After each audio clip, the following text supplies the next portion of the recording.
ನಮಸ್ಕಾರ ಸ್ನೇಹಿತರೆ, ಸಮಗ್ರ ಶಿಕ್ಷಣ ಕರ್ನಾಟಕ ಹೊರಡಿಸಿರುವ ಅನುದಾನ ಬಿಡುಗಡೆ ಆದೇಶದ ಪ್ರಮುಖ ಮಾಹಿತಿ ಈ ಕೆಳಗಿನಂತಿದೆ. ವಿಷಯ: 2025-26ನೇ ಸಾಲಿನಲ್ಲಿ ರಾಜ್ಯದ 1116 ಸರ್ಕಾರಿ ಪ್ರಾಥಮಿಕ ಶಾಲೆಗಳಲ್ಲಿ ಹೊಸದಾಗಿ ಪ್ರಾರಂಭಿಸಲಾಗಿರುವ ಪೂರ್ವ ಪ್ರಾಥಮಿಕ ತರಗತಿಗಳಿಗೆ ಎಲ್ಕೆಜಿ, ಯುಕೆಜಿ ಪೀಠೋಪಕರಣ, ಆಟದ ಸಾಮಗ್ರಿ ಹಾಗೂ ಬಾಲ ಸೌಲಭ್ಯಗಳಿಗಾಗಿ ಅನುದಾನ ಬಿಡುಗಡೆ ಮಾಡುವ ಬಗ್ಗೆ.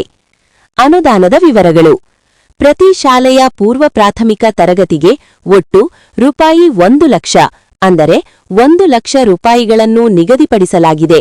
ಇದರ ಹಂಚಿಕೆ ಈ ಕೆಳಗಿನಂತಿದೆ. ಶಿಶು ಸ್ನೇಹಿ ಪೀಠೋಪಕರಣಗಳು, ಚೈಲ್ಡ್ ಫ್ರೆಂಡ್ಲಿ ಫರ್ನಿಚರ್ ರೂಪಾಯಿ 30,000. ಹೊರಾಂಗಣ ಆಟದ ಸಾಮಗ್ರಿಗಳು, ಔಟ್ಡೋರ್ ಪ್ಲೇ ಮಟೀರಿಯಲ್ಸ್ ರೂಪಾಯಿ 40,000. ಬಾಲ ಫೀಚರ್ಸ್ ರೂಪಾಯಿ 30,000.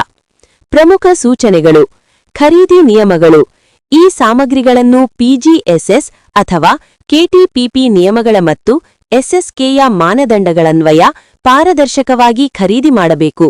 ಬಾಲ ಸೌಲಭ್ಯ: ಶಾಲಾ ಕೊಠಡಿಯನ್ನು ಕಲಿಕಾಪೂರಕವಾಗಿ ಸಜ್ಜುಗೊಳಿಸಲು ಸ್ಥಳೀಯ ಕಲಾವಿದರನ್ನು ಬಳಸಿಕೊಂಡು ಆಕರ್ಷಕ ಚಿತ್ರಗಳು ಮತ್ತು ನೆಲಮಟ್ಟದಿಂದ 2 ಅಡಿ ಎತ್ತರದವರೆಗೆ ಮಕ್ಕಳು ಬರೆಯಲು ಅನುಕೂಲವಾಗುವಂತೆ ಗೋಡೆ ಕಪ್ಪುಹಲಗೆಗಳನ್ನು ರಚಿಸಬೇಕು.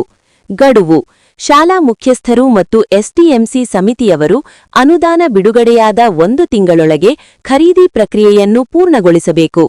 ಬಳಕೆ ಪ್ರಮಾಣಪತ್ರ: ದಿನಾಂಕ 31-3-2026ರೊಳಗೆ ಅನುದಾನದ ಬಳಕೆ ಪ್ರಮಾಣಪತ್ರವನ್ನು ಅಂದರೆ ಯುಟಿಲೈಸೇಷನ್ ಸರ್ಟಿಫಿಕೇಟ್ ಅನ್ನು ಸಲ್ಲಿಸಬೇಕು.